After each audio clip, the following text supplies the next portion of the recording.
Quand on te dit de réduire les frais généraux, on n'est pas dit d'aller vendre les voitures de l'entreprise pour que les gens marchent pieds nus désormais. Un bon dirigeant doit s'assurer de ce qu'il scénarise sa capacité à délivrer les attentes des gens. Qu'est-ce que les gens veulent? Eh bien, l'autre nom de résultat net, après profit et bénéfice, c'est retour sur investissement.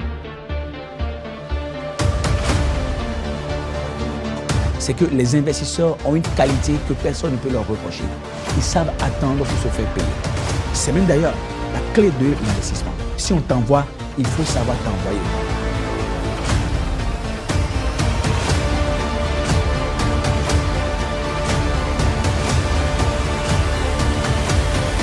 L'année où on sème, ce n'est pas cette année-là qu'on récolte.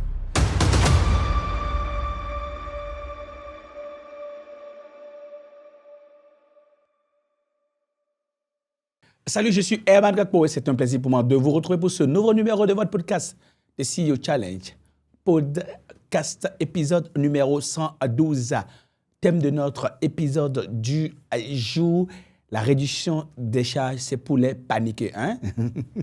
Ah oui, c'est ça, la réduction des charges, c'est pour les paniquer. En général, le conseil d'administration, c'est ça qu'il s'agit. Lorsque les gens voient que l'entreprise n'est pas en train de dégager la plus-value nécessaire pour leur permettre de pouvoir, n'est-ce pas, être en mesure de pouvoir gagner des dividendes, parce que c'est pour ça qu'ils sont là, ils veulent un retour sur investissement, ils vont mettre la pression au DG pour que le DG puisse, n'est-ce pas, dégager de la plus-value, dégager du résultat net qui soit distribuable réellement en termes de dividendes. Ou tout au moins, ils veulent un type de résultat net qui ne dégrade pas, n'est-ce pas, leurs fonds propres, la valeur de leurs actions. C'est important pour eux. Ils n'ont pas créé une entreprise juste pour faire un plaisir à qui que ce soit. Ils ont créé une entreprise pour se faire de l'argent. Donc, ils mettront toujours la pression pour vous obliger à garder les charges à un niveau qui fasse qu'ils puissent avoir une belle plus-value, qu'ils puissent avoir un bon résultat d'exploitation. Ils s'assureront de ce que vous ne passiez pas et qu'il n'y ait presque pas de provision et que, naturellement, la production financière génère à son tour de la plus-value. Ils s'assureront de ce qu'on paye le moins d'impôts possible, de sorte que le résultat après impôt net soit, donc du coup, le résultat le plus élevé possible. Donc, c'est ce qu'ils veulent. Mais vous savez, dans la gestion des parties prenantes, dans la gestion des acteurs clés qui sont autour du dirigeant, il doit comprendre quelque chose de très important. Qu'est-ce que les gens veulent? Les gens veulent avoir du résultat net. D'accord? Est-ce qu'ils le veulent sur 1 an, sur 2 ans, sur 3 ans? Tu vois? Est-ce qu'ils le veulent sur 1 an, 2 ans ou sur 3 ans? Un bon dirigeant doit s'assurer de ce qu'il scénarise sa capacité à délivrer les attentes des gens. Qu'est-ce que les gens veulent? Personne ne veut gagner, par exemple, sur ses actions, des dividendes de 17 millions cette année, pour qu'on lui dise que l'année suivante, l'entreprise a perdu par action, par exemple, 18 millions. Personne ne veut gagner 100 millions cette année pour perdre 200 millions l'année prochaine et 300 millions l'année suivante.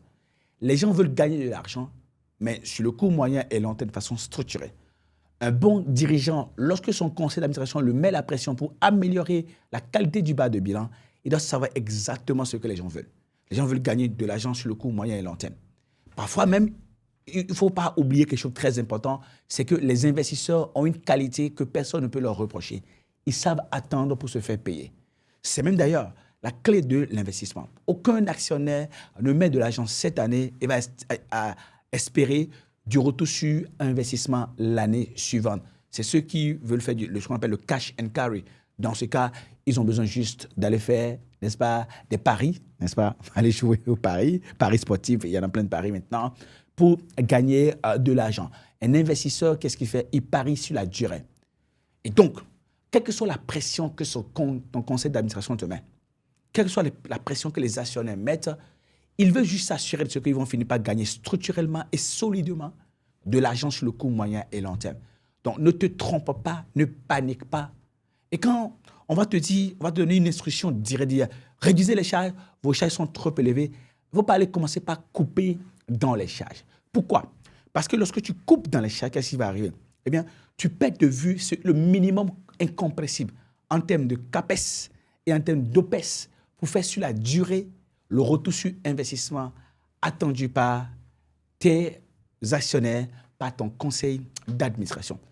Il y a un capital expense, un niveau de capital expense, donc ce qu'on appelle CAPEX, donc des dépenses en investissement, des investissements du moins, j'allais dire, qui sont nécessaires et sans lesquels on ne peut pas atteindre un niveau de criticité, un niveau de capacité à capter durablement du revenu sur le marché, à protéger le revenu capté et à multiplier le revenu capté.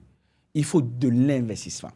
Comme j'ai l'habitude de le rappeler, eh bien, l'autre nom de résultat net après profit et bénéfice, c'est retour sur investissement.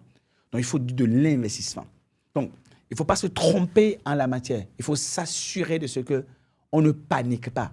On ne va pas réduire les investissements à faire parce que le conseil d'administration l'a dit. Le conseil ne prend pas des décisions. Le conseil donne des orientations en matière de pilotage. En matière de pilotage, ils ont nommé un directeur général pour tenir le guidon, pour piloter les choses pour eux. Il donne des orientations. Il peut prendre la décision de dénommer ou bien de dégommer quelqu'un. Il peut prendre la décision de dire, ben tiens, désormais, voilà comment telle chose va être faite. Mais c'est vous qui pilotez cela. Comme on dit, naturellement, en Côte d'Ivoire maintenant, en répétant Laurent Gbagbo, si on t'envoie, il faut savoir t'envoyer. Quand on te dit de réduire les frais généraux, on n'a pas dit d'aller vendre les voitures de l'entreprise pour que les gens marchent pieds nus désormais. On n'a pas dit de ne pas changer les climatiseurs. Au point où, dans votre espace premium VIP, la qualité du climatiseur n'est pas bonne. On n'a pas dit de ne plus servir du café et du thé aux gens.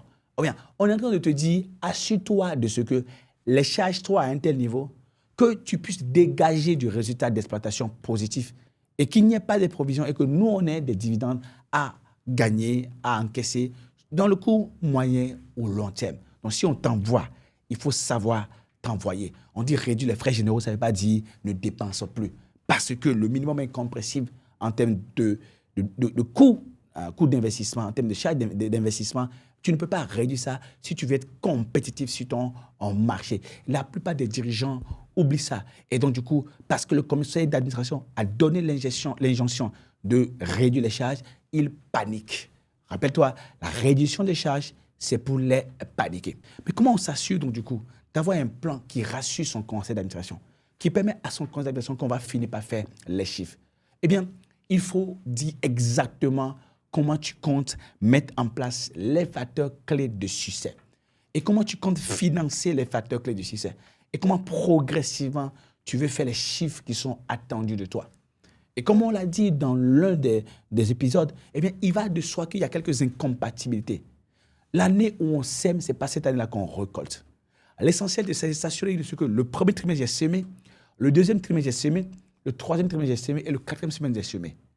Les semences, ce que j'ai semé le premier trimestre de l'année 1 va donner du résultat soit au troisième trimestre ou quatrième trimestre de l'année 1 ou au premier trimestre de l'année 2. Donc, je donne la perspective. Et j'ai un maillage d'investissement, d'initiatives structurées qui vont finir par donner du résultat et on va avoir de la récolte l'année suivante, les trimestres suivants. Et je propose un tissage de plans structurés à mon conseil d'administration pour leur démontrer par A plus B comment est-ce que je compte m'assurer de ce qu'ils auront leur dividende dans le court moyen ou long terme. L'attente première d'un membre du conseil d'administration qui représente des actionnaires, il veut s'assurer que dans le court moyen et long terme, il y aura des dividendes. Il ne veut pas que tu ailles couper dans les charges. D'accord? Il ne veut pas que tu ailles couper dans les charges. Il ne veut pas que tu prives tes collaborateurs de carburant. Il ne veut pas que vous ayez un climatiseur climatiseur ou bien un ascenseur qui est en panne parce qu'on n'a pas fait la maintenance à temps. Ce n'est pas ce qui est attendu de nous lorsqu'on nous dit de réduire les frais généraux ou les charges. La réduction des charges, c'est pour les paniquer. Les autres, ils savent intégrer cela. Ils comprennent que ce que le conseil attend de moi, c'est que je puisse garantir que dans le court, moyen et long terme, le plus rapidement possible, ils vont avoir leur dividende. Et c'est à moi de proposer un plan pour aller dans ce sens-là. L'autre nom du résultat net, c'est le retour sur investissement. Et pour finir, il y a ce qu'on appelle les charges inhérentes. Les charges inhérentes. Vous avez un positionnement sur un marché. Vous savez que chaque segment de marché, chaque niche, il y a ce qu'on appelle les barrières d'entrée. En termes de qualité de service, en termes de d'infrastructure, en termes d'équipement, en termes de qualité des collaborateurs, en termes de niveau de formation des collaborateurs, il y a un minimum incompressible pour survivre, pour capter 20%, 30% de la part de marché, soit sur un segment ou sur le marché de façon globale. Tu dois absolument garantir et avoir ce niveau de qualité en termes d'intrants, en termes d'input, de manière à avoir l'output en termes de chiffre d'affaires et de résultats nets. Tu dois savoir exactement quelle est la corrélation parfaite entre ces deux-là. Et tu dois démontrer à ton conseil d'administration que tu es obligé de maintenir tes charges à ce niveau incompressible, sans quoi tu vas perdre ton positionnement et ta capacité à capter du chiffre d'affaires et rentable sur une économie d'échelle donnée, sur une échelle donnée. Donc, du coup, pour pouvoir finir par faire le résultat d'exploitation, pour pouvoir finir par faire le résultat net. Ne te trompe pas. Rappelle-toi, si on t'envoie, il faut savoir t'envoyer. Le conseil ne te demande pas de réduire les charges. Le conseil te demande de proposer un plan qui garantit que dans le court, moyen ou long terme, les dividendes seront payés. Si tu veux davantage d'éclairage sur comment convaincre un conseil et proposer une perspective, un plan structuré de satisfaction progressive des actionnaires à un conseil d'administration, nous en parlons au cours de la journée 3, du moins, autant pour moi, de notre Executive Leadership Workshop qui va se dérouler du 26 juin au 2 juillet à Cape Town, au Marriott Hotel de Cape Town, sur le thème gestion des parties prenantes, jeux politiques, mobilisation des acteurs clés et gestion optimisée de la relation avec le conseil d'administration. On peut s'inscrire à ce workshop-là en allant sur notre site internet de netceoworkshop.com à partir de 1 597 à condition que tu, 1000 francs CFA, bien sûr, à condition ou 2700 $, à condition que tu t'inscrives avant le 30 mai 2022.